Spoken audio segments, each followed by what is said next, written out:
Please give a warm welcome to our Bravo MC, Gary Cannon.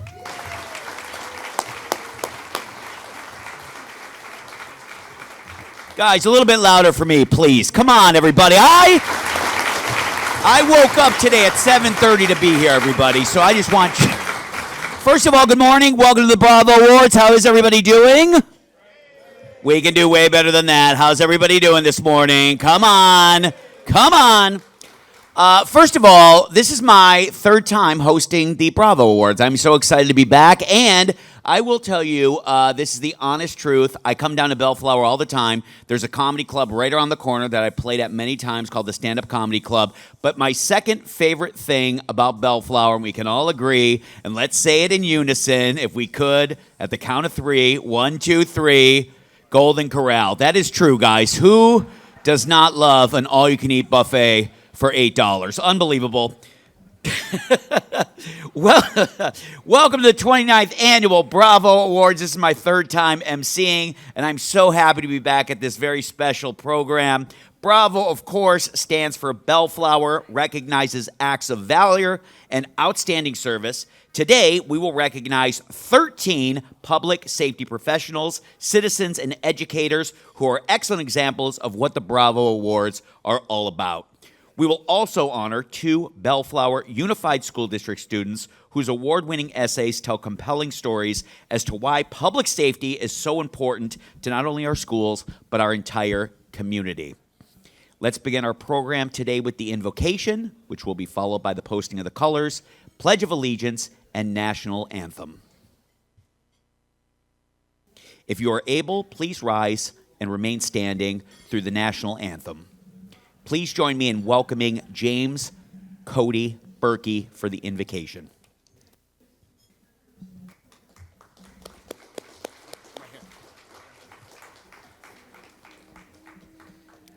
Thank you. Let's bow our heads. Dear Lord, thank you so much that you give us a city like Bellflower to live in. Thank you so much that it's full of people who care for one another, who humbly serve one another.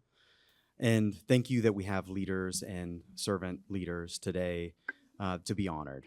Lord, help us day by day be better about how to create a thriving city in your image. In Jesus' name, amen.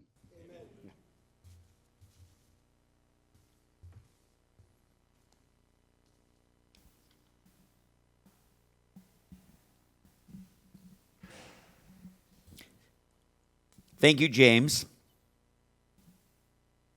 Please welcome Mitch Hack, who will lead us in the Pledge of Allegiance, and members of the Bellflower High School Vocal Ensemble to sing our national anthem.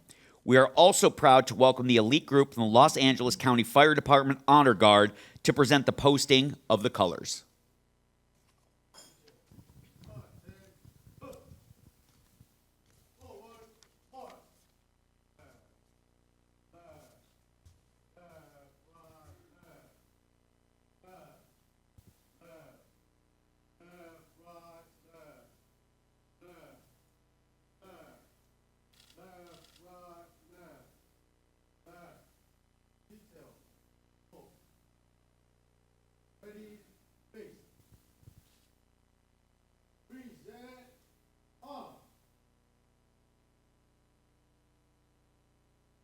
Will you please join me in the Pledge of Allegiance? I pledge allegiance to the flag of the United States of America and to the republic for which it stands, one nation, under God, indivisible, with liberty and justice for all.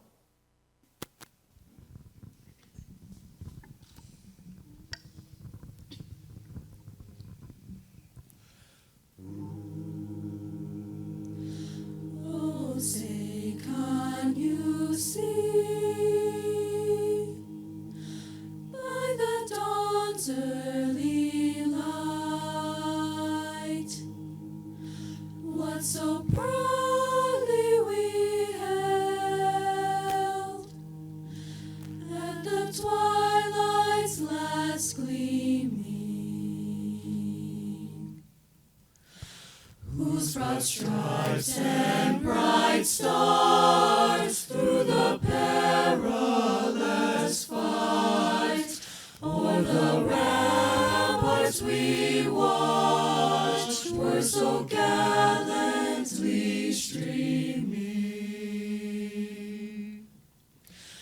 and the rocket's red glare, the bombs bursting in air, gave proof through the night that our flag was still there. Oh, say does that star-spangled banner yet wave o'er the land of the free and the home of the brave?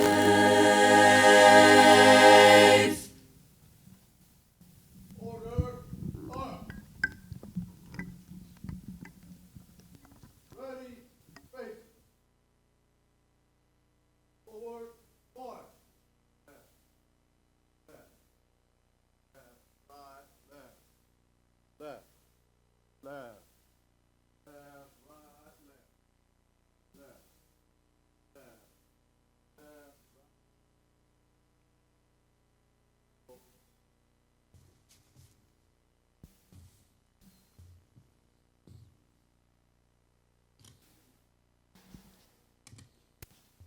Everyone may now be seated. Thank you to the members of the Los Angeles County Fire Department, Honor Guard, James Cody Berkey, Mitch Hack, and how about a big round of applause for the members of the Bellflower High School Vocal Ensemble for being part of today. Where did they take off, or did the kids leave already? Do they have to go back to school today? Because the mayor has officially said they can take the rest of the week off, and I think that that's great. Go to now let's welcome your Bellflower City Council members. First up, please welcome the mayor of Bellflower, Ray Dunton.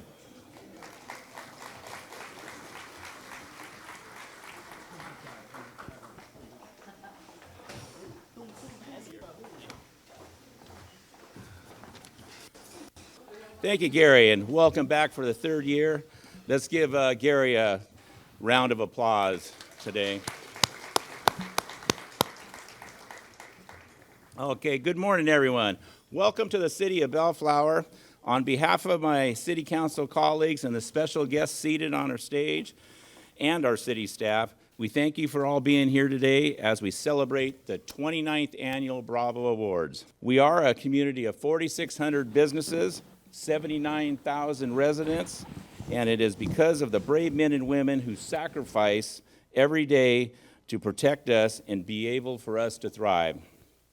We all know public safety is a shared responsibility, and we are incredibly proud and strong of our strong partnerships that we have here with us, the LA County Sheriff's Department, the LA County Fire Department, who work tirelessly to keep our community safe every day. We are also grateful for the dedication and hard work of our first responders and our community members who look out for one another and embodying the spirit of safety and care that makes Bellflower such a special place. To our public safety personnel, thank you for your unwavering commitment to protecting us. To our citizens, educators, and students, your contributions not only strengthen our community, but also inspire all of us to do a better job and better for our community here and every day.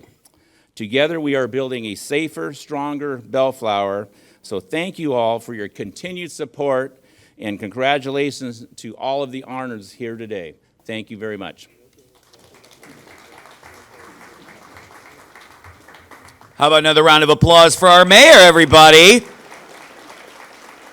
He is doing something nice today in honor of our 29th celebration. If you are dealing with any tickets or misdemeanors, they will all be waived today only. So go out today, break the law. Sorry, officer. Now, let's welcome Bellflower Mayor Pro Tem, Sonny Santa Ynez. How about a nice round of applause? One of my favorites.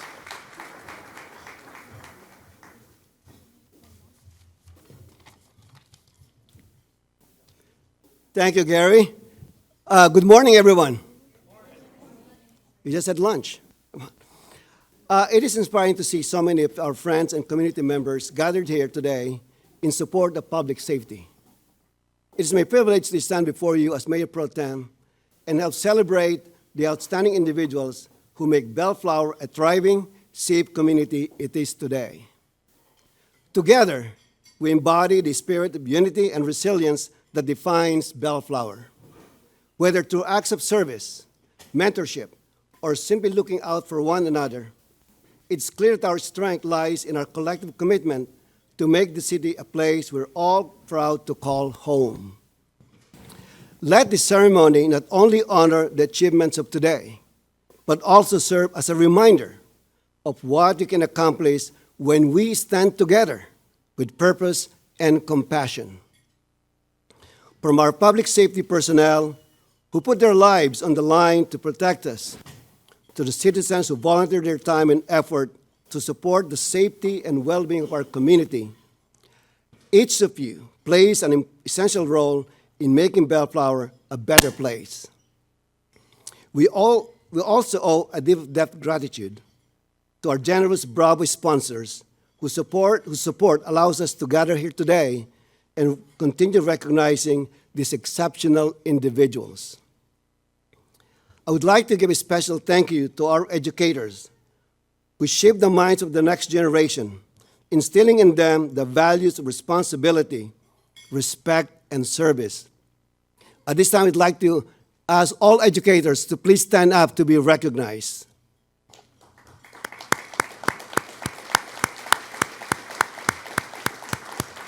Thank you so much. Thank you. Our students, too, deserve recognition for their efforts in making our city safer and more connected. I am proud to work alongside each of you, and I look forward to seeing how we will continue to grow together as a community. Congratulations to all today's honorees. Thank you and have a good day.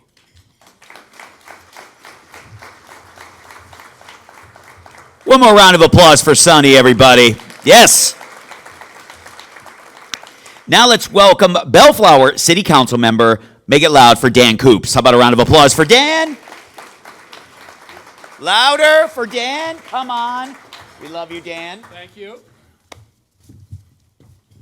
If you were here last year, remember I was mayor then, but Dutton's got the job this year. So I'll be called Mayor Emeritus, or better known as a city council member. No, it was really cool for Sonny to acknowledge the teachers that are here and all the educators. And I always make it a fact to recognize that 3 of our council members, Victor, Dutton, and I, are all Bellflower High graduates. And Mike Lundgren, the principal, is here today. I saw him stand up, and I just want to thank you for allowing us to get such a great education from Bellflower Unified School District. And we stay living here because we believe in this town, and the activities like this really make it special. To be in a building like this we built about 5-6 years ago and have it used for these kinds of events really is frosting on the cake. We're so proud that we can do these events, but more importantly, that we have great attendance from our law enforcement, from our fire department, from the educators, from the parents, from the kids who are being honored. It's really cool to have you all here. One of our neighbors downstairs is, of course, the Los Angeles County Fire Museum. And they have a table in the back there of all the volunteers that work down there. And I want you to be recognized because you guys do a great job making this building look great and keep it going. So please stand up and let me be recognized.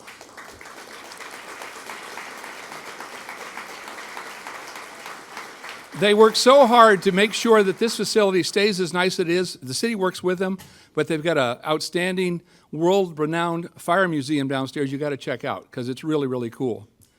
But I'm honored to be recognized, to be able to recognize the individuals who make Bellflower a safe, welcoming city. Our public safety personnel work tirelessly to protect us, and today we celebrate their selflessness and their courage. We're pleased to welcome you to this beautiful venue, which serves as a community gathering space and is, of course, home to the LA County Fire Museum.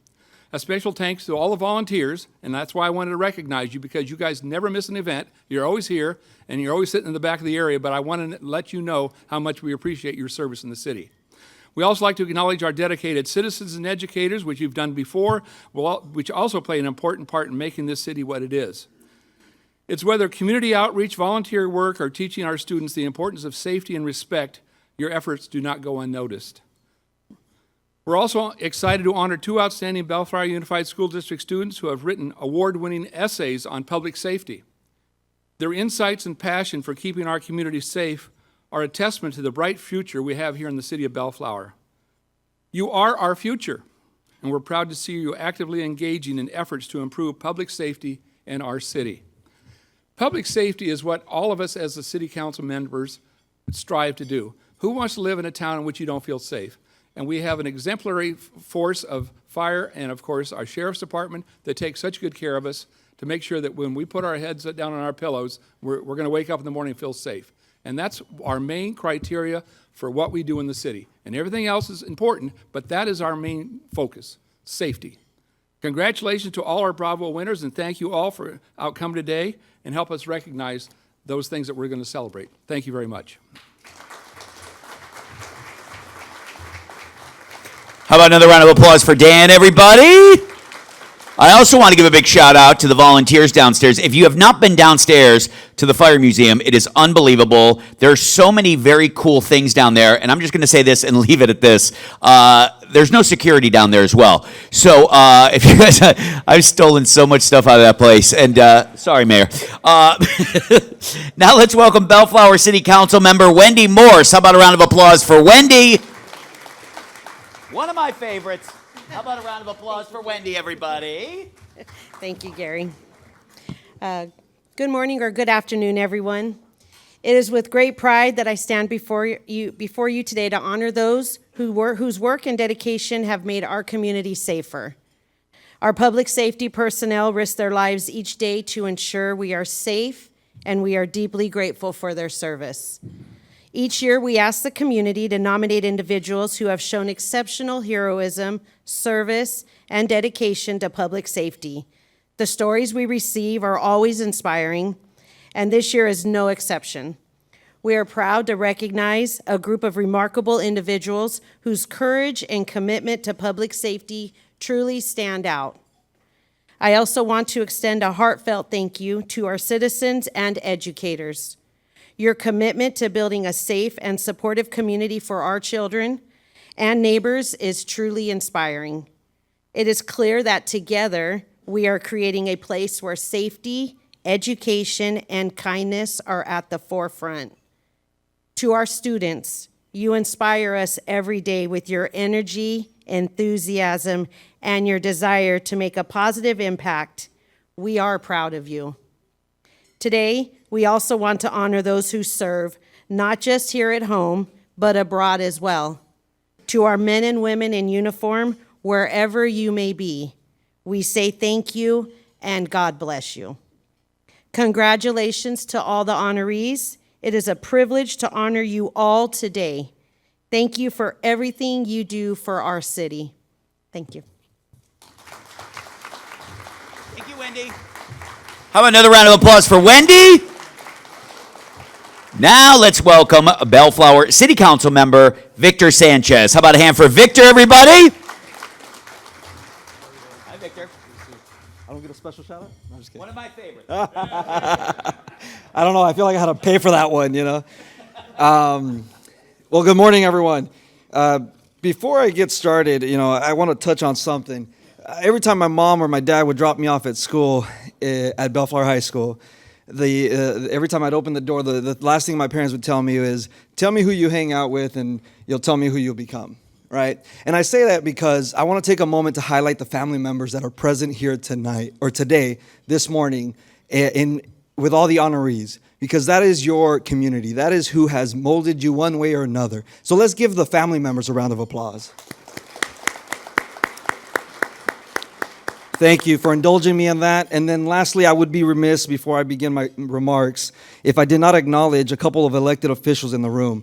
I'd like to welcome to our Bravo event trustee of Cerritos College, James Cody Berkey. Thank you for the invocation. Council member from the city of Paramount, Annette Delgadillo. Paramount Unified School Board member, Diane Martinez. I spaced out. I apologize. And then School Board of Bellflower Unified School Board President, Amy Stewart. And then, of course, Superintendent of Bellflower Unified School District, Lisa Azevedo. And I guess at that point, I would introduce my city manager, Mr. Ryan Smoot, our city manager. Our city attorney, Mr. Carl Berger. And our city clerk, Myra Ochiki, back there. They are the folks that make our community work, so thank you. With that, good morning, everyone. Today, we join together to honor the individuals who go an extra mile in ensuring our community remains safe, secure, and resilient. We recognize those who have taken the lead in public safety, those who continue to make Bellflower a safe place to live, work, and enjoy. The Bravo Award ceremony is an opportunity to recognize the unsung heroes in our community, those who work behind the scenes to keep Bellflower safe and thriving. I am grateful for the service of every public safety personnel who protect our home, our businesses, and our schools. Your work makes all the difference, and we are fortunate to have you. I'd also like to thank the citizens and educators who are the foundation of our community. Your contribution to public safety through volunteerism, mentorship, and community building make Bellflower stronger. And it is the students here today that I want to thank for being positive role models in our schools and our communities. Your effort to support public safety help us all feel secure in the place we are proud to call home. Thank you to all the public safety professionals and the community members who play a vital role in keeping Bellflower safe. Your service, your dedication, and your commitment to safety of our community are what makes Bellflower such a wonderful city. We are honored and we appreciate you for your hard work that you take on each and every day. And with that, let's celebrate your achievements. Thank you.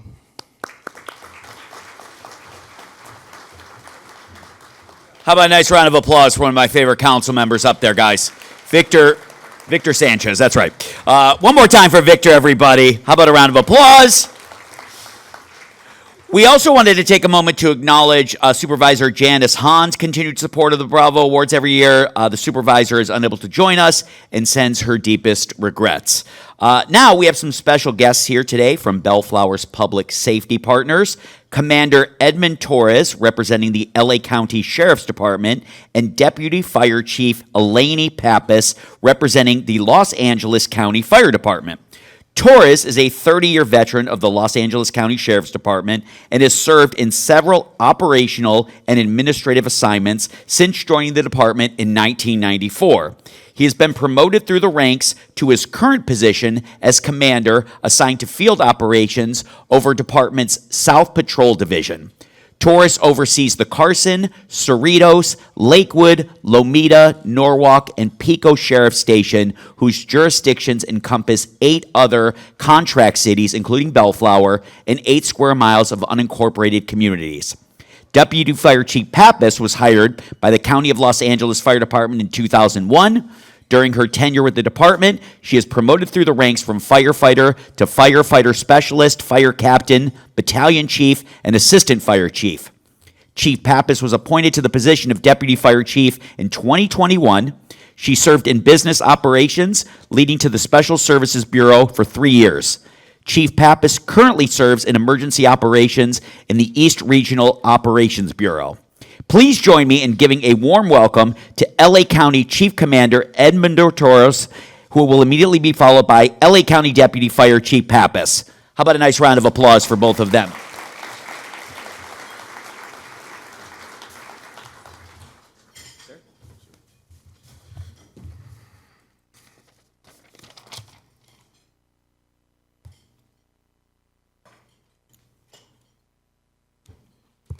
Good morning, everyone. Welcome to the City of Bellflower's 29th Annual Bravo Awards. Today we gather to recognize and honor acts of valor and bravery displayed by first responders and community members within the City of Bellflower.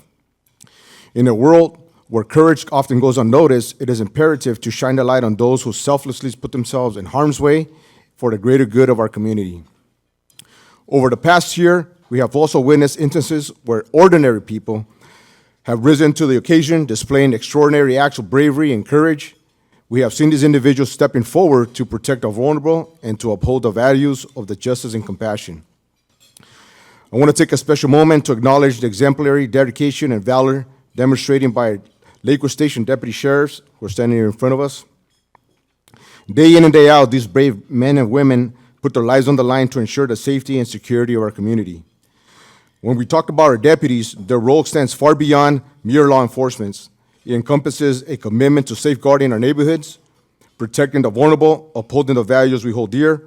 Each day, they don on their uniforms, not knowing what challenges lie ahead. In moments where crisis and chaos threatens our streets, it is our deputy sheriffs who stand as beacons of hope and pillars of strength. They willingly confront danger to ensure the safety and security of all of our residents. Yet, later on tonight, when our deputy sheriffs are at dinner table with their families eating, I'm sure that their wives, husbands, or kids will ask them, "How's your day today, Dad? How was your day today, Mom?" And most of the time, we always answer, "It was okay, nothing exciting, just a regular day." Well, that regular day probably included responding to a person not breathing call, being involved in a vehicle pursuit of a stolen car, chasing an armed suspect, arresting a domestic violence suspect, and later on providing support to the victim who the suspect just victimized. This is what deputies call just a regular day. Let us not forget that behind every act of valor is a support system, like mentioned earlier, our families, colleagues, community members who stand by these brave men and women, offering encouragement and support. Their sacrifices and dedication deserve the utmost gratitude. Today, the city of Bellflower recognizes our deputies who have exhibited exceptional courage and compassion in the face of adversity. I also want to thank the city of Bellflower and its residents for supporting and acknowledging our deputies' commitment to safety.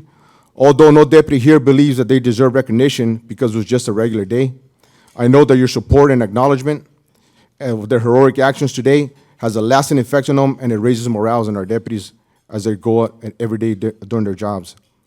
On behalf of Los Angeles County Sheriff's Department and myself, we are honored and truly blessed to have the city of Bellflower and the community support.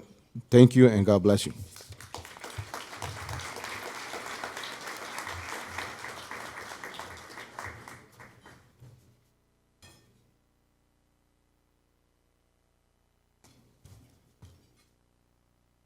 Good afternoon, everyone. I'm Eleni Pappas, Deputy Fire Chief. I'm here representing our Fire Chief, Anthony C. Maroney, who could not be here today. I'd like to thank Mayor Ray Dunton, all the members of the Bellflower City Council, the Bellflower Unified School District, all of our teachers, our sheriffs, our deputies, our first responders, so many people to thank. You know, many people think, well, you know, you guys get hired, you get paid, but it's so much more than that.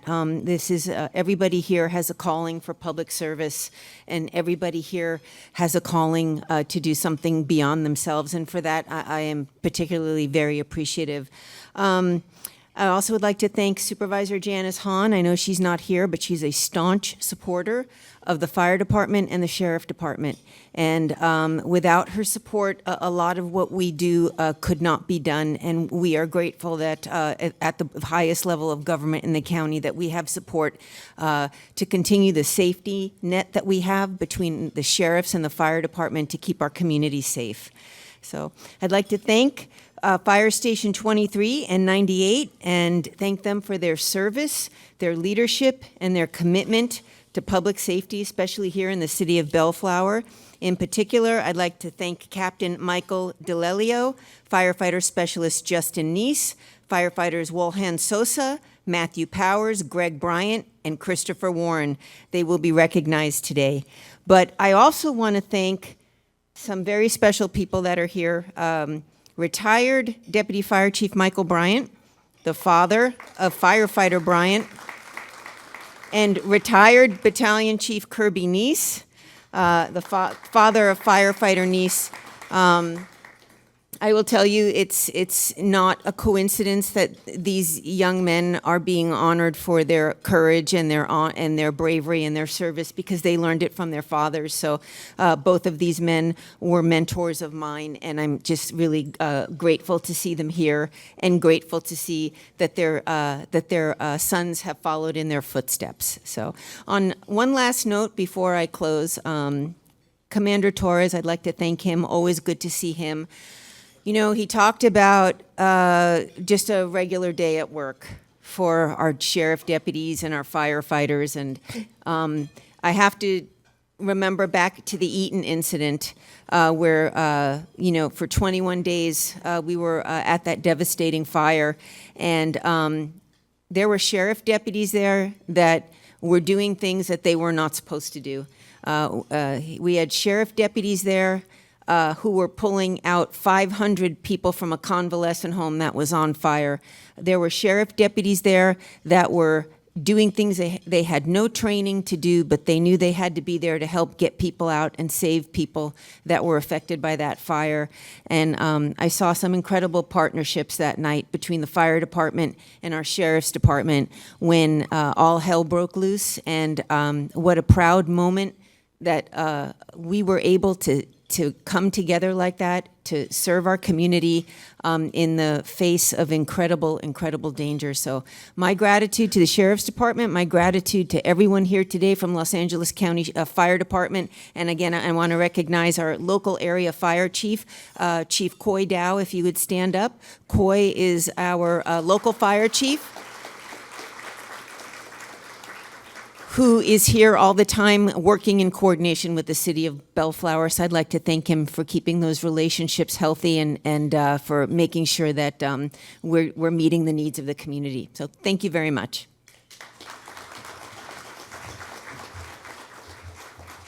How about another round of applause for Commander Torres and Deputy Chief Pappas? They are the absolute real deal. How about another big round of applause for them, everybody? They are unbelievable and all they do for the city of Bellflower. And a special thank you to all of the dedicated members of both the LA County Sheriff and LA County Fire Departments for all you do every day. Let's have a big round of applause for all of our first responders. How about a big hand? At this time, I would like to ask everybody that's on stage to enjoy lunch right now because we have something special that is about to happen. So you guys can enjoy lunch. And we are about to bring up our keynote speaker of the afternoon. So we're going to do that. I will tell you, this is my third year hosting this amazing awards lunch. And I have never, in the 3 years, have seen so much buzz regarding the keynote speaker than I have today. Everybody, it was so busy, everybody wanting pictures. This guy is absolutely unbelievable. Kyle Petty is a former NASCAR driver turned racing analyst who became one of the most popular personalities in all of sports. Celebrating their 75th anniversary in racing in 2024, the Petty family has been a permanent fixture in NASCAR since 1949, helping to define and grow the sport for the past 7 decades. As a member of one of NASCAR's pioneer families, Kyle is a much significant product of racing, as he is his famous father, Richard Petty, the King, and his grandfather, Lee Petty.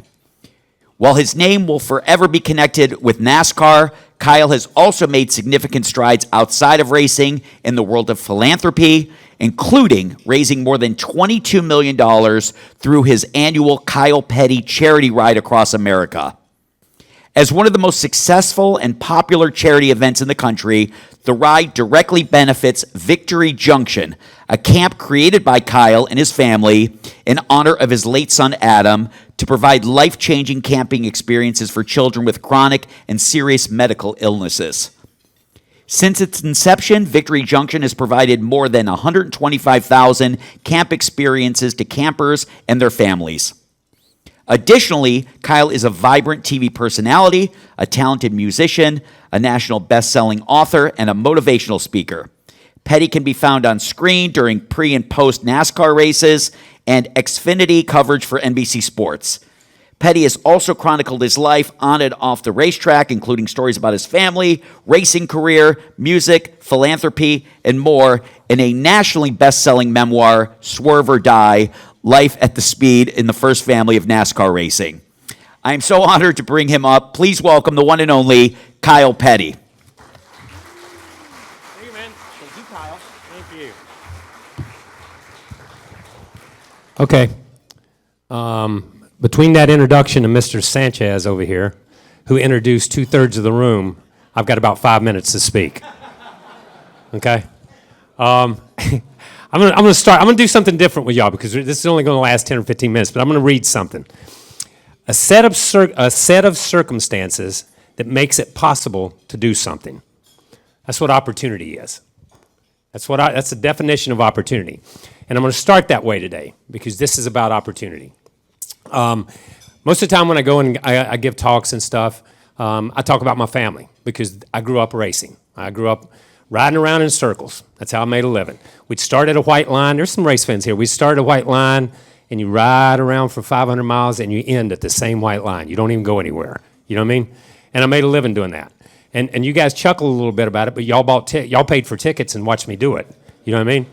So that's just what I did. My grandfather, before he started racing, and I have to use this to be politically correct, he was in the beverage transportation business, okay? And that's what they did in the South. They took corn, they put it in little jars, and they sold it, and it was a beverage. And racing came along, and he saw an opportunity. He saw an opportunity because my grandfather raced for one reason only.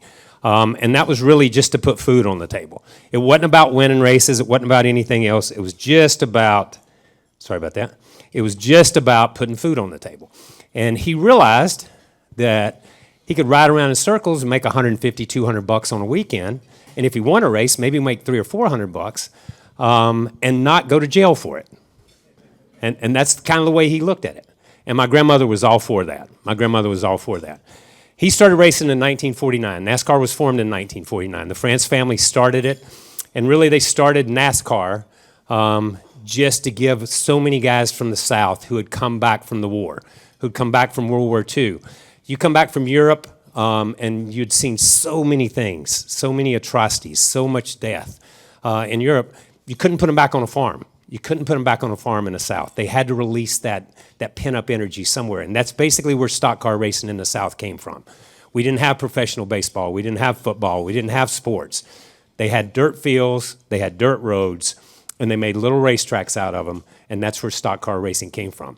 My father started racing in 1958 because he had an opportunity to race because my grandfather had raced. My grandfather started the business in 49. He won three different championships, won 50-some odd races, was the winningest driver through the 50s. Just had an incredible career. In 1961, he was in a horrendous accident at Daytona that basically ended his career. And he didn't drive much more after that. He ran a few races. But my father's career started in 58. And I tell this story. My father won a race in 1959, and my grandfather ran second. And my grandfather protested. He said, that guy didn't win the race, I won the race. And that sure enough, when they checked the scorecards, and because there's a scoring system in the sport, when they checked it, sure enough, my grandfather had won the race. My father had not won the race. So he took that win away, and in my grandmother's mind, he took that win away from her son, and he kept it for himself.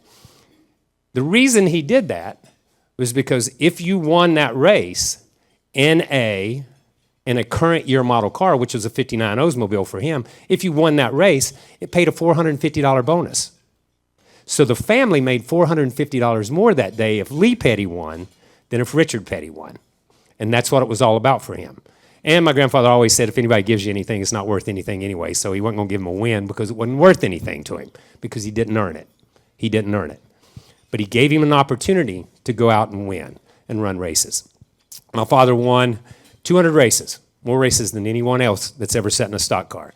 Won 7 championships, just him, Earnhardt Sr., and then Jimmy Johnson came along. Only 3 guys in the history of the sport.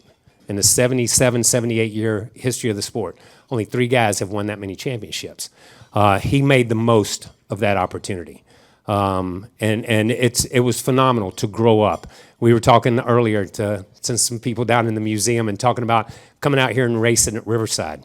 And I'd come out here when I was in the 3rd, 4th grade, watch my dad run Riverside. When they built Ontario Motor Speedway, come out here and watch him run Ontario Motor Speedway. So we had a connection to this area because we came out here. First time my dad ever came out here, we were talking about it the other day. First time he ever came to Riverside, they drove the race car out here. They put all the tools in the trunk. He and my uncle and their cousin drove the race car out here. My grandfather flew out here. They drove the race car out here. My grandfather won the race. They prayed all day that they wouldn't wreck it because they were going to have to drive it back. and they drove it back to North Carolina. I think he run third or fourth that day. So, which was fascinating. And that's the way the sport was back then. We went all over, went a little bit everywhere. I came along in 1979 and started racing. My dad wouldn't let me race when I was younger. I wanted to race, he wouldn't let me race. But he gave me an opportunity to race. He gave me a place and gave me an opportunity at Petty Enterprises to race. First racetrack my dad ever took me to and put me in a car was Daytona. He wouldn't let me run a short track, wouldn't let me run anywhere else. He just took me to Daytona. His reasoning was, he and my grandfather, their reasoning was, we've got cup cars. There's no reason to have a short track car. We've got big track cars. You're going to learn to drive on big tracks. So the first 4 or 5 races I ran were all 2-mile racetracks, 2.5-mile racetracks. I never ran a short track until my 3rd or 4th year of racing. So went to Daytona and started my career on a high note. I won that race. Drove for my father for a couple of years, went to drive for the famed Wood Brothers, drove their car for a few years, and had the opportunity to go. I got fired from the Wood Brothers. That's what happens when you don't win. You get fired, okay? Got fired from the Wood Brothers, went to drive for a gentleman named Felix Sabatis, and he gave me an opportunity to drive for him. And I'm going to tell you this story that happened. There's a lot of things that happen to you when you drive a race car. One is, and you still see it to this day if you watch stock car racing, you're going to leave pit road after a pit stop and the wheels are going to run off that thing. The wheels are going to fall off of it because somebody didn't tighten the lugs. You're going to leave the garage area at some point in time and somebody didn't put the hood down solid and it's going to blow up and knock the windshield out of your car. That's stuff that happens. Another thing that happens is you're going to hit the wall so freaking hard, you're not going to know where you're at for about a week. So that happened to me at Indianapolis. And I'm going to tell you this story because how many paramedics do we have in here? Any paramedics? Good man. So we're at Indianapolis. I've ridden in more ambulances than you have. Let me just go ahead and say that because I've hit a lot of freaking walls. Okay? So I'm in Indianapolis. And we're running one of the first races we've ever run there. And if you've ever seen Indianapolis on TV, it's a square kind of racetrack. It's got nice, beautiful grass, looks like Augusta down on the inside. With a stock car, when we first went there, you would run down the straightaway and you would turn and run with your left side tires in the grass. Because as soon as those left side tires hit the grass, the car would jump out from under you, just like this. It just, like on ice, it would just cock out from under you. And then you had to jump back in the gas, and then you'd drive it off the corner.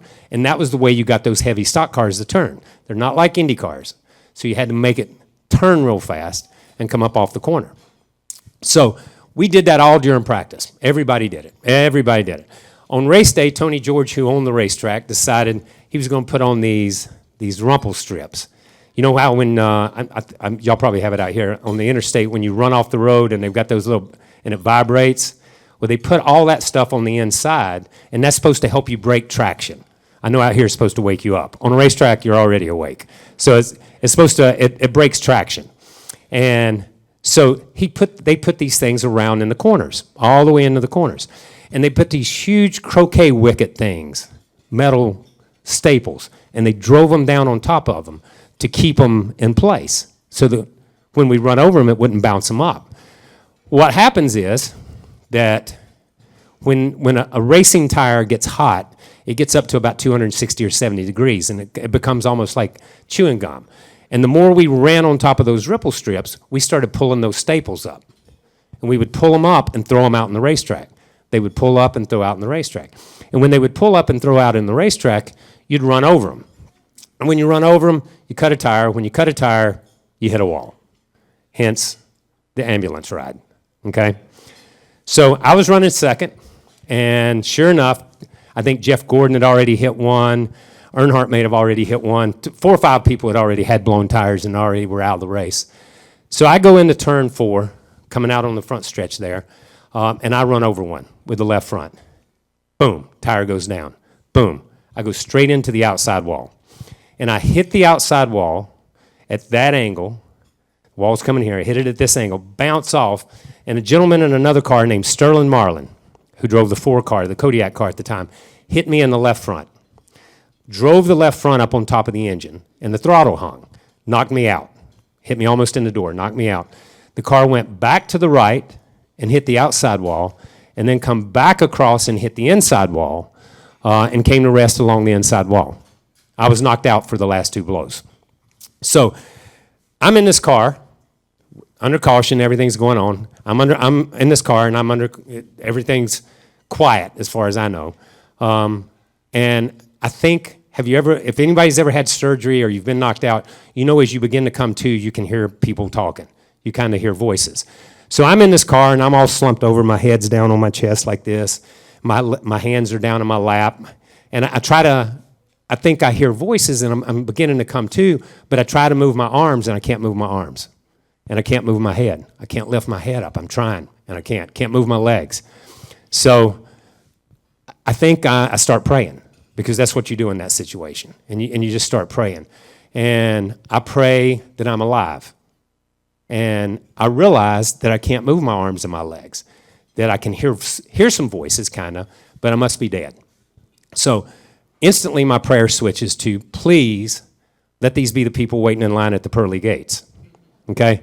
If I can hear some voices, let this be these people in line at the pearly gates, and I'm just going to get out of this car, and I'm going to stand in line with them, and then we'll see what goes on from there. So all of a sudden, I think I move my hand. I'm not sure. So I think I'm alive again. And I start praying, please let me be okay. Please let everything be okay. And then I realize I can't move anything again. You know, it just comes to the realization that I'm gone. So I start praying again. Then I'm at the pearly gates, and I hear voices again. And I hear one particular voice, and it's Sterling Marlins. And I hear his voice. And instantly, as soon as I heard his voice, I go back to praying that I'm alive. Because if I am dead, and Sterling's there, we're not at the pearly gates. We're somewhere totally different. I'm not saying I was fast-tracking, but I know he wasn't fast-tracking. Okay? And so they cut the top off the car. They put a backboard down the back of the seat and strap me to this backboard. They lift me up out of the top of this car, and they can't get the gurney around to where I'm at. So as they lift me up, they set me on top of the wall. It's a pretty wide wall. They set me on, and I'm on this backboard, and I'm all stretched down, and I've got one of those styrofoam collars on, you know what I mean? And they set me down, and they drag the car out of the way, and then they lift me off the wall, and they set me flat on the ground. Now, I don't know any of this, because I'm in and out of consciousness. But Sterling tells me this part of the story later. So they lay me down on the ground, and they bring over the gurney, and they roll it over there, and they bend down, and they pick me up. And as they pick me up, Sterling said that I'd screamed, and they thought I was hurt really bad. So they set me back down, and Sterling said they checked my legs and to make sure everything was fine. They checked them around to make sure I wasn't bleeding anywhere, that everything was good. And he said, and then they picked you up again, and he said, you screamed again. And he said, Kyle, he said, you scream just like a girl when you scream. You scream just like a girl. And the guy who had hooked up the wrecker and had pulled the car over had come back around to check the car to make sure it was tight. So when they went to pick me up the third time, the guy that drove the wrecker looked straight at the paramedic who was picking me up and said, if you'll get off his hair, he won't scream when you lift him up. My hair was a little bit longer then, and when they put that thing on me, my ponytail was out here, and the guy was standing on my hair every time he would try to pick me up. It's a true story. I tell you that because I took that as an opportunity to get a haircut right after that race. Okay? That's what that was all about. And I drove for Felix for a number of years, and then I had a son that came along, Adam. When Adam came along, I needed to give him the opportunity. To have a place to drive a race car. So I started my own team. And Adam drove there in 98 and 99, and we moved it back to Level Cross. And I joined teams with my dad, joined forces with my dad. And we had the opportunity to work together in the same shop that my grandfather had raced in, that my father had raced in, that I had raced in, and Adam had that opportunity to race there. And then in 2000, in a practice accident at New Hampshire Motor Speedway, Adam was killed. He was killed in a racing accident. And our whole world stopped. Our whole world stopped. And in that moment, you look at everything different. You look at how the sun comes up, you look at how the sun goes down, you look at traffic, you look at everything different. It changes everything when you lose a child. But we also looked at that as an opportunity to use the platform of motorsports, to use the platform of racing that my grandfather had started in 1949, that my father had built into something, that I had been able to race and win races and do stuff, and that Adam had been able to capitalize on and had that opportunity to come along. We looked at it as an opportunity to help others. And we built a camp in North Carolina. You heard it mentioned, called Victory Junction. It's part of Paul Newman's Serious Fun group of camps. We've seen 125,000 kids. I lost one son. We've seen 125,000 kids have walked through that gate, have made new friends, have made lasting impressions on each other. Someday, some of these kids may change the world. They may grow up to be doctors, they may grow up to be nurses, they may grow up to be sheriffs, they may grow up to be firemen, they may grow up to be paramedics. They change the world. They have that opportunity. They have that opportunity because this camp empowers them to dream and to do things that they never thought they could do. Dream and do things they never thought they could do. You're not your illness. You're a little boy. You're not your illness. You're a little girl named Tammy, named Patty, named whatever it is. You're not you're not your illness. You're an individual. You're a person. And we are very, very blessed. We have been very, very blessed in our life in so many ways. And we've been blessed because everything that happened, you always looked at it as an opportunity to do something, to change the world. I looked at this when I was invited to come out here as an opportunity to honor you guys for what you guys have done.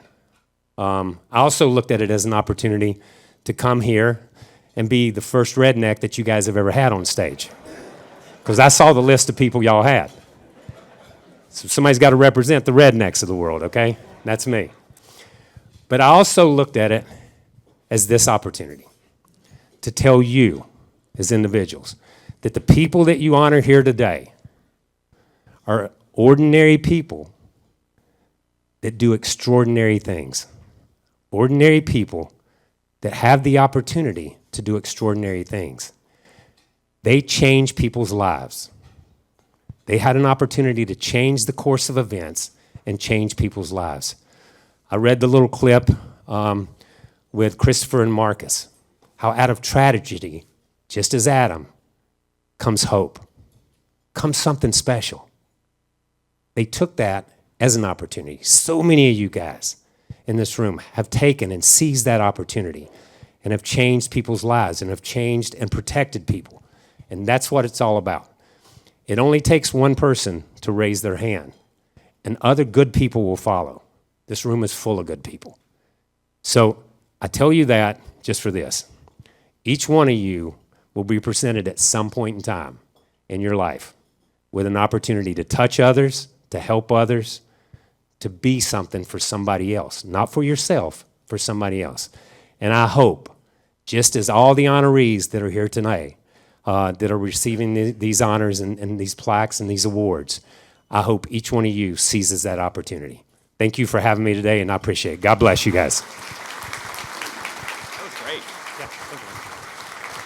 How about another round of applause for Kyle Petty?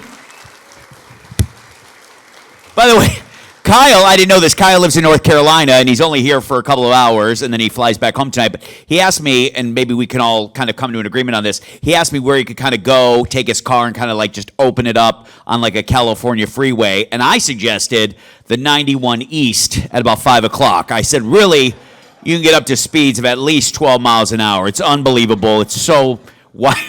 Or the 10 East, unbelievable. All right, good. How about a round of applause one more time for Kyle Petty and Victory Junction. At this time, I would like to invite the mayor, council members up on stage, along with Commander Torres and Deputy Chief Pappas. If you guys could join me on stage, that would be great. How about a nice round of applause one more time for all of our amazing, distinguished guests? We would now like to introduce and our generous companies, organizations, and individuals whose sponsorships help make today's program possible.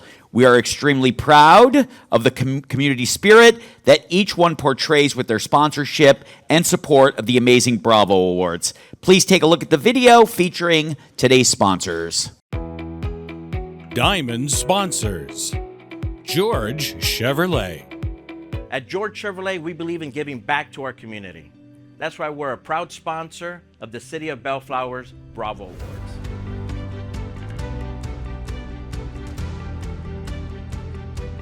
Since 1961, George Chevrolet has been a cornerstone of the community, sponsoring local organizations like the Sheriff's Department, Little League, St. John Boston Athletics, and much more.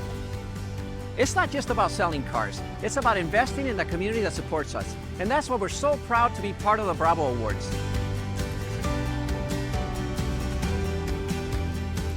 Our commitment to excellence doesn't end there. We've been named Chevrolet Dealer of the Year for a 7th year in a row for excellence in sales and customer satisfaction. So come on down to George Chevrolet and see for yourself why we're not just a dealership. We're a proud member of our community.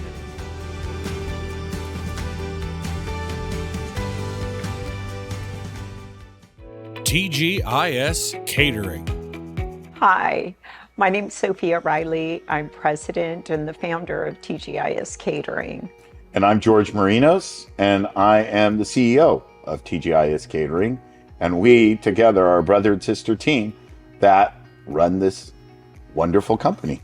I founded TGIS over 35 years ago. I was raised in a family of restaurateurs. I started TGIS kind of as a way, I think, to take what I saw my father do to the next level. We can do as simple as food all the way to full event production.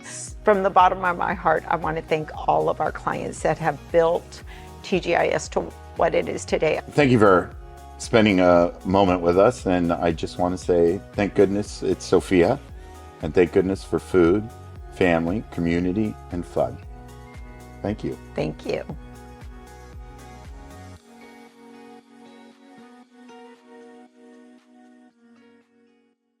Platinum sponsors.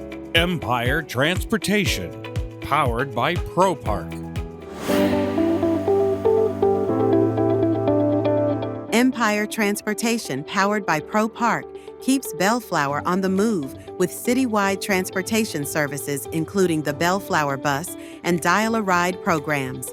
Empire is also proud to support the transportation needs of the City of Bellflower's LEAD, Leadership, Experience, and Development program providing teens with the tools to learn life skills that are crucial for leadership development. Empire Transportation congratulates all of this year's Bravo winners and is proud to sponsor this uplifting and heartwarming event.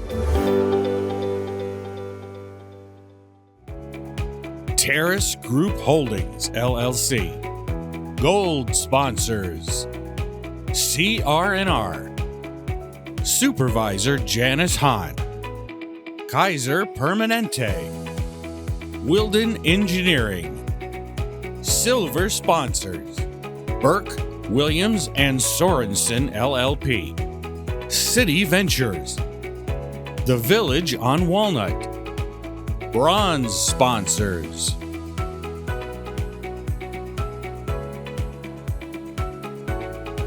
Honorable sponsors.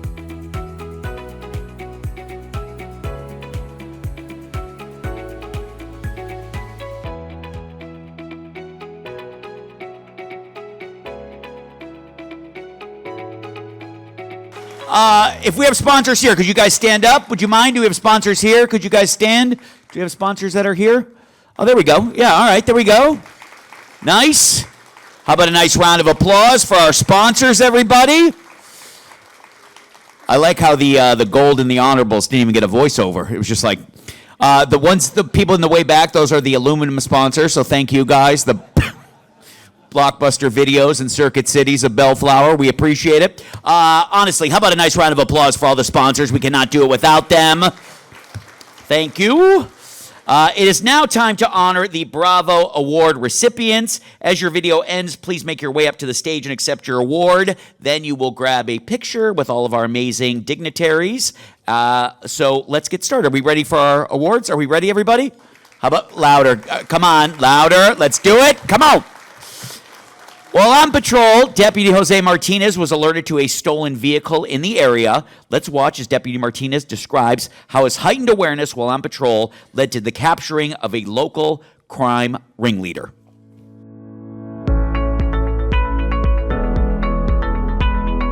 My name's Jose Martinez. I'm a deputy sheriff for Lakewood Sheriff Station. I've been assigned here to the city of Bellflower for 5 years. Working in the city of Bellflower, I'm a field training officer. So with my position, I train all the newly assigned deputies to Lakewood Station. Basically, when they come out to patrol, they sit with me, whether it's their first 3 months or their last 3 months of patrol training, in which I train them in every aspect of patrol.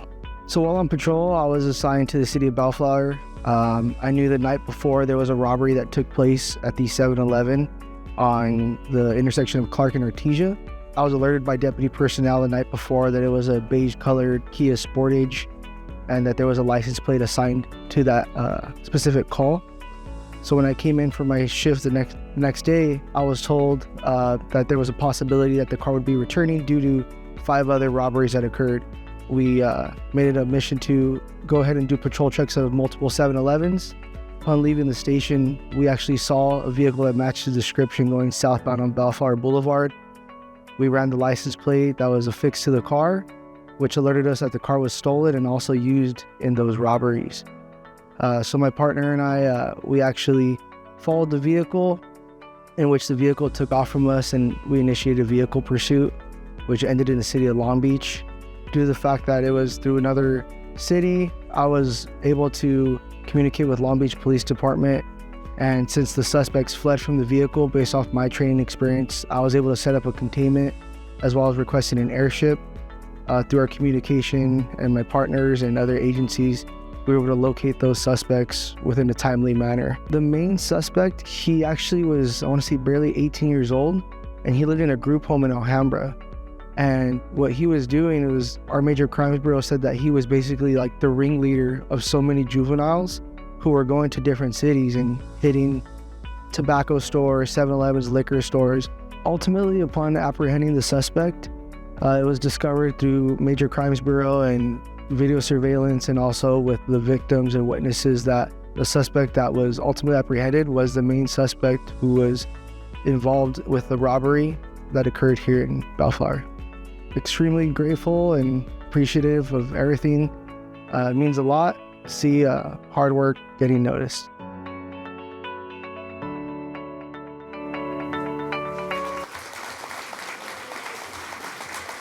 How about a nice round of applause?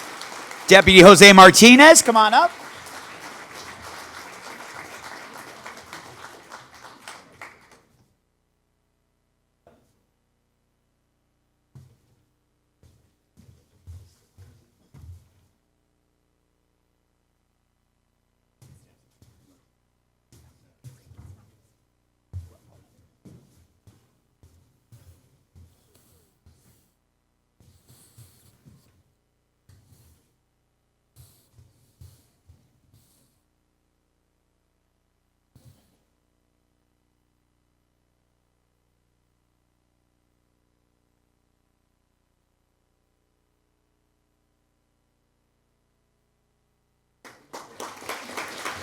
How about another round of applause for Deputy Martinez, who also recently was awarded Officer of the Year for California Robbery Investigators Association. So how about a nice round of applause one more time. And by the way, if you guys, anybody winning an award today, we do need those back at the end of the day, because we're going to recycle, and we're on a very tight budget this year, everybody. The mayor just got a 120% pay raise. Crime is down, but the pay, okay. Our next Bravo recipient is Khadija Daibia, a resource specialist teacher at Bellflower Middle School. Miss Daibia is an accredited educator, but it was her safety training that really made the difference in the classroom on this particular day. Let's listen as she describes the incident and how she sprung into action to assist a student in need. My name is Khadija Daibia. I'm an educational specialist, specifically a resource specialist teacher at Bellflower Middle High School. A typical day involves inspiring students to learn math and then to also use it in their everyday life. The student was drinking his water bottle And somehow the cap, he didn't screw it on very well. When he drank again, the tip of the water bottle lodged in his throat. He couldn't breathe, and I immediately decided that I would just do the Heimlich maneuver to help him. And sure enough, it worked, and he's doing fine. My participation in college prep programs such as USC MedCorps, such as Girl Scouts, and such as Young Black Scholars, all those activities and community involvement helped me to just be inspired to help other young people, and that's why I became a teacher. I'm very honored to receive the Bravo Award. However, I just think that the situation I found myself in, I would have expected another teacher to have done the same thing as well. But I am honored to receive it.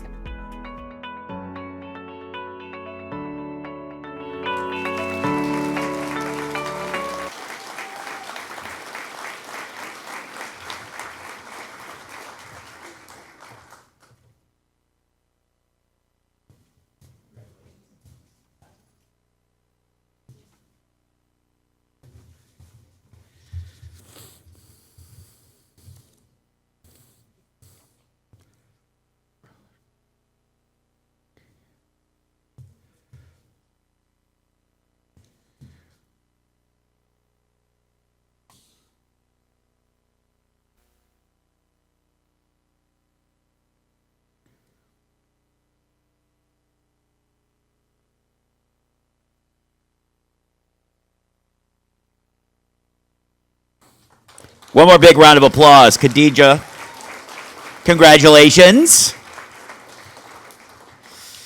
Our next two Bravo recipients are brothers, Marcus and Christopher Guillen.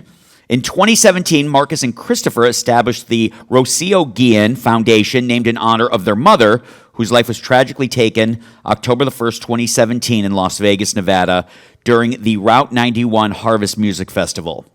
As a way of ensuring her memory was honored, Marcus and Christopher turned towards Rocio's mantra, "Just breathe," and vowed to continue doing what she had always encouraged, which was to help those less fortunate. Let's listen as Marcus and Christopher share how they honor their mother's legacy by turning a tragedy into an opportunity to help others.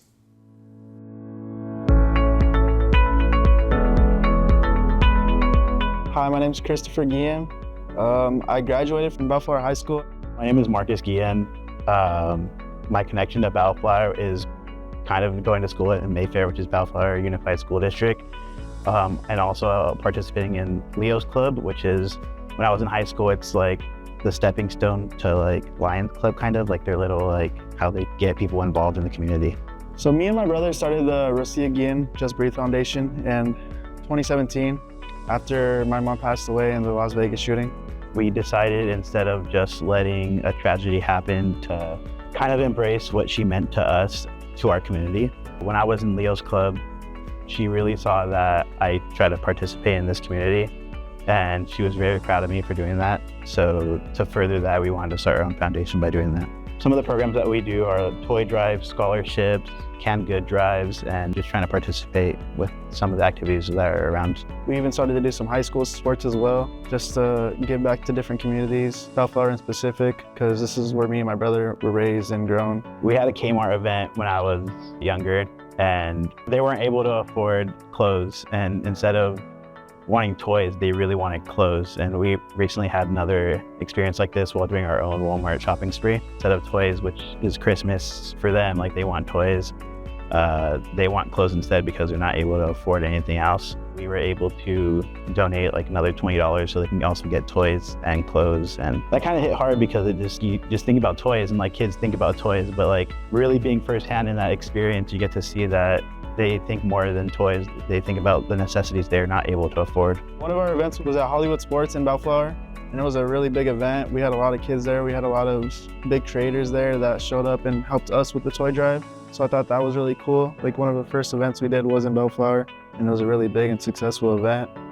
And I think I got a lot of exposure. We try to be a good example for others, but I wouldn't consider myself a role model. I just want to do the best I can for myself, and if people see myself as an inspiration, then I'm happy that they see that. But For me and my brother, we just kind of do the best that we can. One way you guys can help out or assist to our cause is by going to the Just Breathe website, and if you guys want to donate, you guys can, or wait till Christmas time. We have toy drop-offs that we post on our Instagram. You guys can help out by dropping off toys to those locations. That'll help out greatly, and just giving back.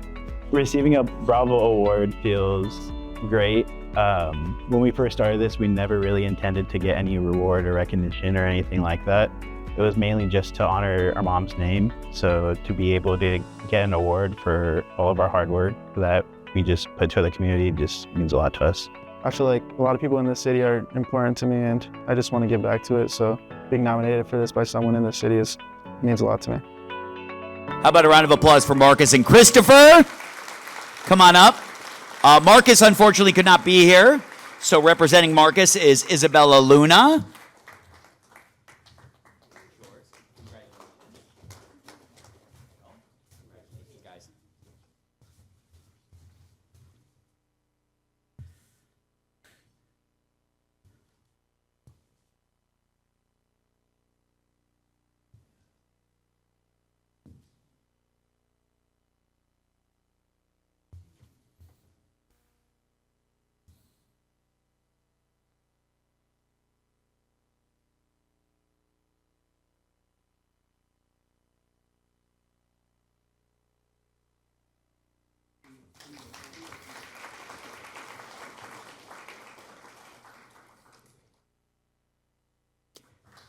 How about another big round of applause? Congratulations, guys. Marcus and Christopher, for sharing your inspiring story. To learn more or get involved, please visit the rgfoundation.org. And how about a round of applause for Isabella for helping us out with Marcus? Bellflower is fortunate to have 2 fire stations that serve the city, Station 23 and Station 98. Our next group of Bravo recipients represent personnel from both stations that responded to a call for cardiac arrest. Every year, over 350,000 out-of-hospital cardiac arrests occur in the United States, and nearly 70% of those affected are men. It is a leading cause of death globally, and for those that have lost a loved one to a sudden cardiac arrest, you can't help but wonder, was there anything possible that we could have done to save my father, my brother, my son? Thankfully, due to the efforts of everyone involved, this incident had a positive outcome. Like many of our recipients, it's just another day on the job for them, but their life-saving efforts truly embody the spirit of the Bravo Award. This Bravo Award recognizes a few people: Captain Michael DeLilio, Engineer Justin Neese, Firefighter Wolhan Sosa, Firefighter Matthew Powers, Firefighter-Paramedic Greg Bryant, and Firefighter-Paramedic Chris Warren. Listen as Engineer Justin Neese describes how this group responded to this incident. My name is Justin Neese. I've been a firefighter now for 6 years. In the role I'm currently in as a firefighter specialist with the Los Angeles County Fire Department, I've now been in that role for just over a year. From a young age, I got the bug doing ride-alongs. I got to experience what the brotherhood and sisterhood with the Los Angeles County Fire Department, what it means to serve other people. My job is to make sure that we get to the calls, the 911 emergencies safely and efficiently, making sure that there's no issues. It got toned out and it came across as cardiac arrest. When we got into the room, we noticed that the patient was lying on his back, and then we have to immediately go to work. So at the time, we had 2 probationary firemen, which means that they are new to the job, they're figuring things out. Fortunately for us, the captain and myself are certified paramedics, so we kind of understand a little bit more as far as the protocols, what needs to be done. Understand this is a pretty serious situation. My captain jumped in to talk with the family to get all the pertinent information that needed to go. I jumped into the role of being paramedic and assess the patient's carotid, make sure that if he had any pulse. The communication between Captain DeLilio and myself has just been awesome. And that's the importance of what we call crew continuity. So each shift you have the same people, so you know their weaknesses and their strengths. We had our firemen performing high quality CPR. We had our other firemen providing good breaths. Well, the ambulance crew, we noted that we needed to go down the stairwell, so they got their what we call a flat, so it's easier to transport. We got a flat ready to go. I established a line meaning I could start an IV ready to go. So when the paramedics arrived, they could give the appropriate drugs. And then as soon as we loaded the patient onto the flat, that became the trouble part because now we needed 4 people to carry him. Then we had to transition to 2. And all the while we had to make sure that the line carrying fluid didn't get pulled out. Right away, paramedic Bryant, once we got going, got on the phone to let Long Beach know this is exactly what we had and that he qualifies for the ECMO. We're preparing the hospital because we can't just show up with this patient. They got to know kind of what's going on. So paramedic Bryant did a fantastic job of laying exactly the details needed that when they arrived on the hospital that they were prepared for the exact patient that was coming in. Because they needed an additional hand to continue breathing for him, they took one of our firemen with them. Once we loaded up the patient, I know our engine got called to a car fire immediately after. So we were just going from one thing to the next. Training from top down, from Dr. Kazan to everyone in the EMS department. They constantly push out videos, they constantly push out training protocols. We have trimester trainings, all these different things where we get together as units, different engines, different squads, all meeting. We talk what has gone right, what has gone wrong, what calls the hospitals have seen, how we could do better, where we can improve. So we're just always constantly learning. Each person played their own part, and so if each one does their job as a cog in the wheel, then everything just runs really smooth. We're just very fortunate to serve the great community of Bellflower. It's just an awesome opportunity to be given the ability to help people. It's an awesome opportunity to be recognized for an incident. But honestly, the guys they're the ones who deserve it. The medics did a fantastic job. Captain DeLilio, his leadership on scene and communication was awesome. The firefighters, being new to the job and just kind of accepting what their roles are and what they needed to do, they well earned this award. It's an honor just to be in the group of those guys.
How about a nice round of applause, everybody?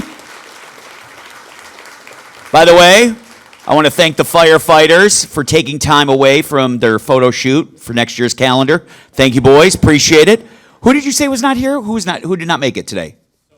Oh, Sosa. Okay, because we were giving everybody that was here $10,000. So just let him know that. No, he had to be here in order for him to get it. So yeah. How about a nice round of applause, everybody, for them? Yes. All right. Deputy Elvis Ontiveros and Deputy Gabriel D'Souza are a dynamic public safety duo. Let's watch as they describe how a quick traffic routine.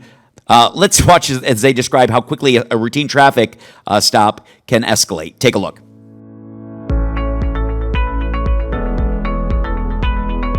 My name is Gabriel D'Souza, Deputy Sheriff for the Los Angeles County Sheriff's Department. Been assigned to Lakewood Station, working in the city of Bellflower. Been here at the station for about 6 years now. My name is Deputy Ontiveros for Lakewood Sheriff Station. I've been at the station for about 2.5 years. I'm assigned to the city of Artesia, and the day of the incident, I was working the city of Bellflower. Sometimes our calls are real basic, where we're just giving people some advice. Sometimes it's something as serious as someone's worst day, where a family member passes away, or some violent crime happens. I was working as a 2-man unit with my partner, Deputy Ontiveros.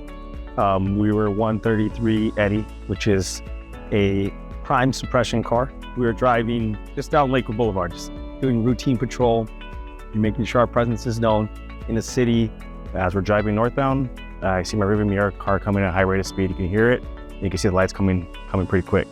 Right away, I kind of started slowing down a little bit to see what's going on. As the car kind of gets next to us, the car drives over the center median.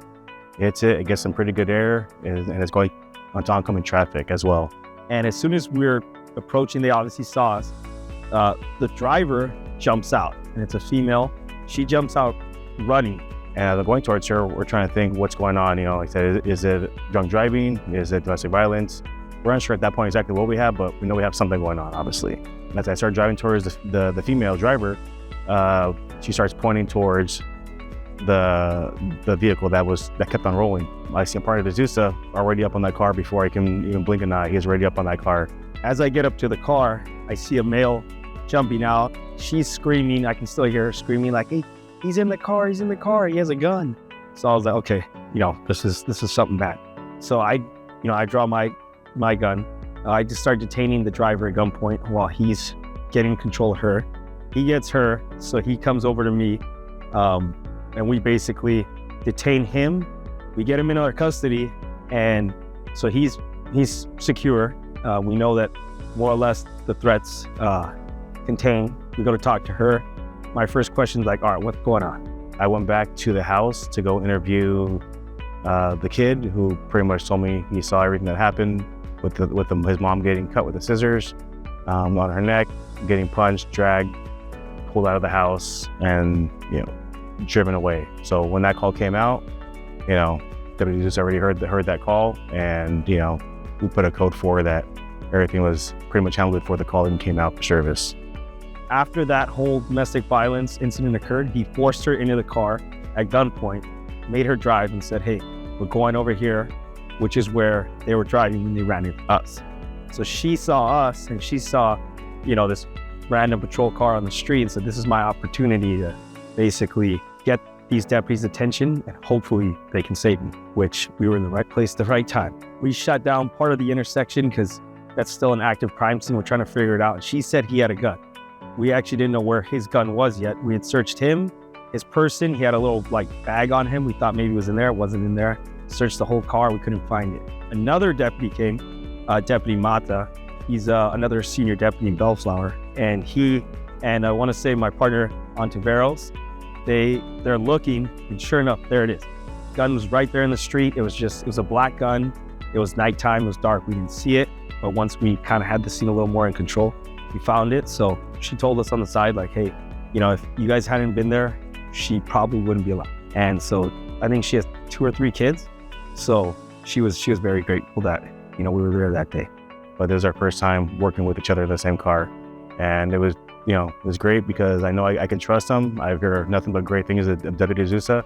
He's a great partner, and not afraid to take control of stuff he needs to. He's definitely a great partner.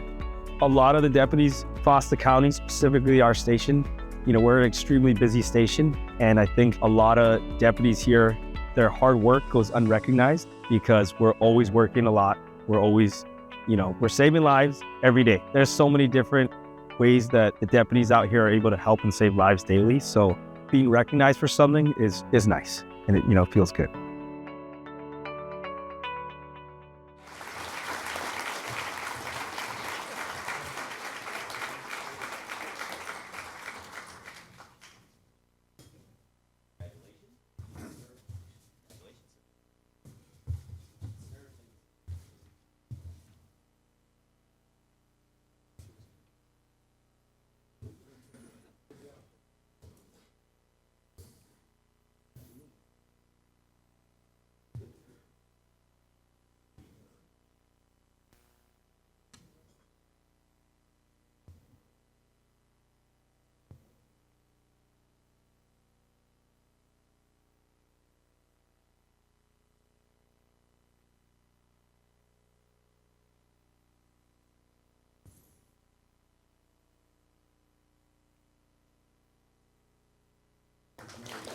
How about a nice round of applause, everybody?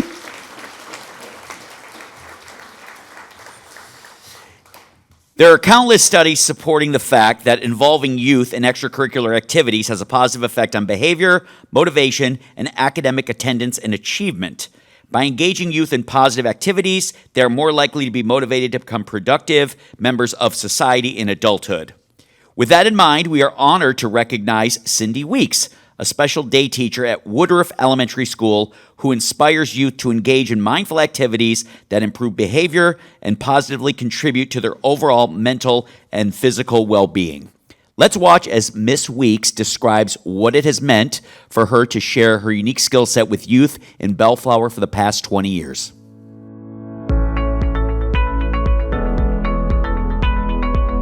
My name is Cindy Weeks, and I'm a special day teacher. I've worked at Woodruff Elementary for 20 years in Bellflower. So I'm a special day teacher. I teach upper elementary, mild, moderate students. So a typical day could be, we usually start our day with social emotional, we do mindfulness or some kind of just connecting. I ask them how their dinner was that night, and we kind of just go over our days and connect.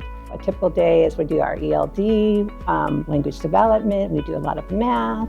And I try to really have my kids be a part of the community. So I'm the only special day class on campus. So I try to get them to be like community leaders. We're going out there and doing a lot of community projects also. So kind of just making them a big part of our school, because sometimes it can be kind of isolating for them because they're the only special education kids on campus.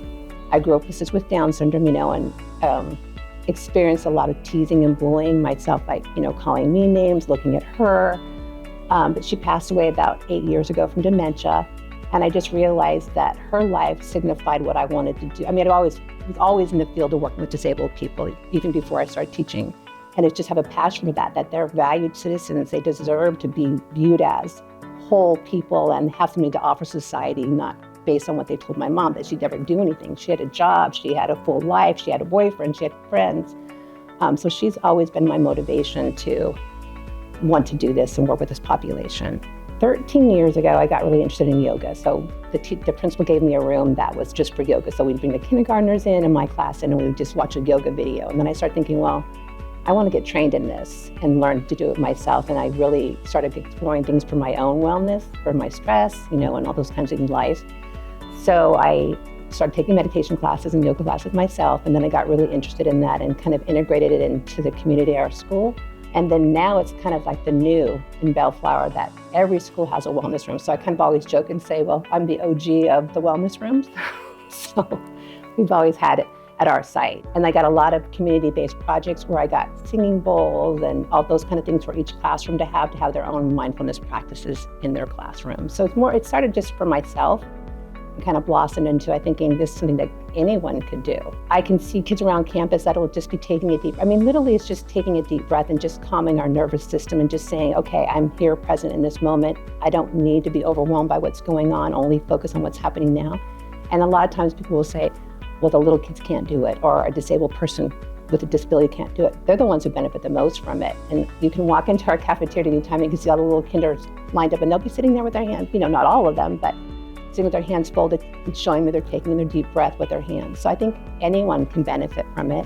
And we've also started a wellness for the community. So I wrote this curriculum for the parents. And we had 8-week cycle classes where they learned to do mindfulness. We taught them healthy eating, we taught them journaling, essential oils, all those things that encompass a healthy lifestyle. And I hear the kids saying a lot of time, well, just take a deep breath. So they're kind of using the language themselves and kind of taking that on and generalizing it, which is the biggest thing you want kids to do, is generalize the skills outside, when you're teaching direct teaching. So I think it's had a really positive impact on our whole community, people that are embracing it and want to do it.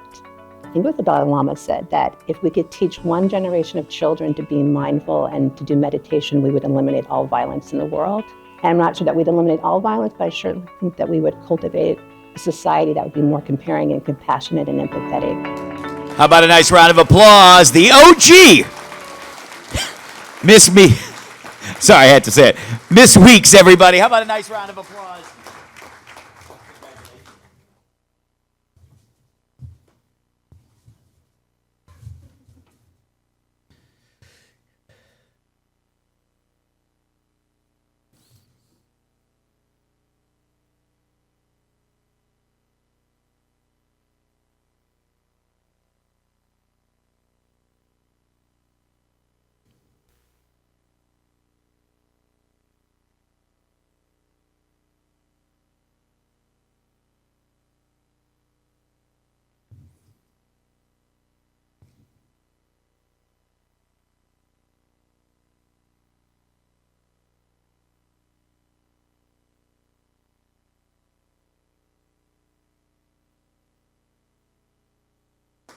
How about another big round of applause for Miss Weeks and her inspiring service to the youth in our community? Our final awards today are being presented to two outstanding Bellflower Unified School District students who wrote inspirational essays relating to public safety in Bellflower. Isaiah Gonzalez is a senior at Bellflower High School, and Natalie Schultz is a senior at Mayfair High School. Here are both talented students reading excerpts from their award-winning essays. Take a look.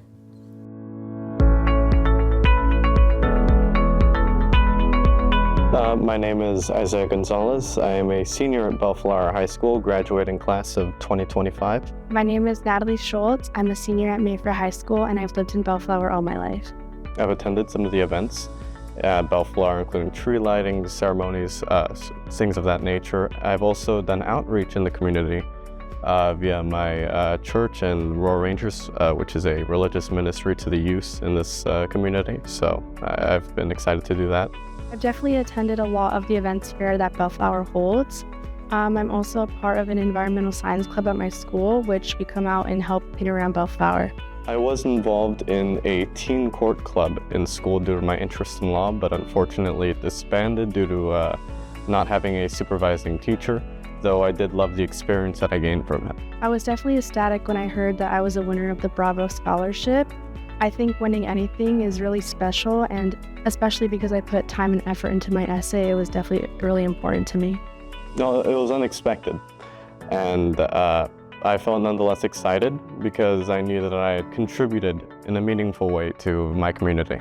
After I graduate, I plan to attend UCI and major in public health, and then after undergraduate, I plan to become a labor and delivery nurse. My plans after graduation are to go to Cerritos College, finish an AA for transfer to either UC Irvine or Cal State Long Beach as my backup school. I would like to thank Mr. Crone, my history teacher, for introducing the scholarship to me, as well as my parents for helping me proofread my essay. I would like to thank my teacher, my government teacher, Ms. Patanse, for introducing me to the Bravo essay so I could submit my thoughts and my opinions on what I think would make Bellflower a better place to live. And I think I've accomplished that.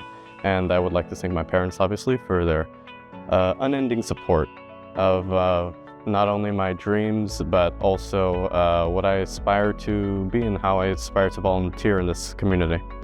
While the city of Bellflower has been able to flourish and grow, benefiting residents, there's always room for improvement. That's why I propose something residents can do to make Bellflower a safe place to live is by offering more programs that stimulate youth involvement. Through service events, youth residents can learn valuable skills that will not only help them as they continue to grow, but also help the city in the future. Residents who are able can play a role by volunteering as mentors to help guide the youth through issues they may be dealing with or navigate through resources that can teach the youth, especially ones who are about to become adults, through financial literacy and ways to build resumes for colleges in the future. Keeping the community revitalized will attract both lucrative businesses to the area and diversify the city's already booming economy and attract tourists looking to pass by the bustling business centers of our more consumer-based areas. Such a bond within the community would increase the amounts of businesses and homeowners that remain in Bellflower and continue to offer a greater amount of exchange and economic growth to occur within the town's own businesses and service providers. This long-term investment into the safety in Bellflower is a necessary step to take in providing a way residents can keep their community safe and ensuring the slow halt of crime in our area. How about a nice round of applause for Natalie Schultz and Isaiah Gonzalez?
How about another big round of applause?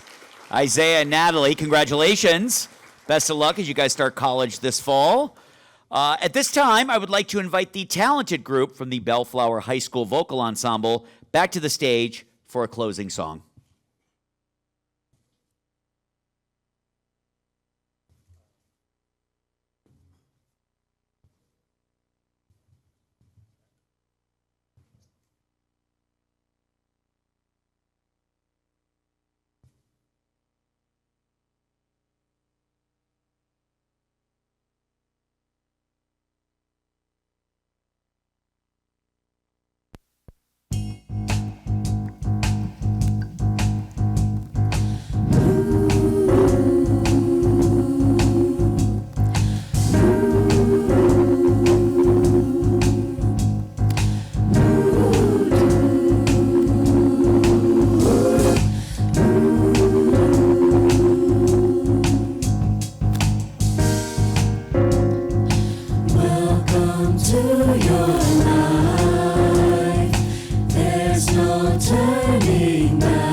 I mean, does it get any better? How about a round of applause, everybody, for the Bellflower High School Vocal Ensemble? I'm literally listening backstage. I was like, I could see that at the Hollywood Bowl. That was absolutely unbelievable. How about another round of applause for our kids? Unbelievable. Thank you, guys. Do we have fun this morning? Thank you, everybody, for being here. Thank you, thank you, thank you. And thank you to everyone that had a part in today's Bravo Awards. And how about a hand for just everybody that came here today, our first responders, our amazing Kyle Petty is here, everybody. How about a round of applause for Kyle Petty, who I found out drives a Kia. I had no idea that he was.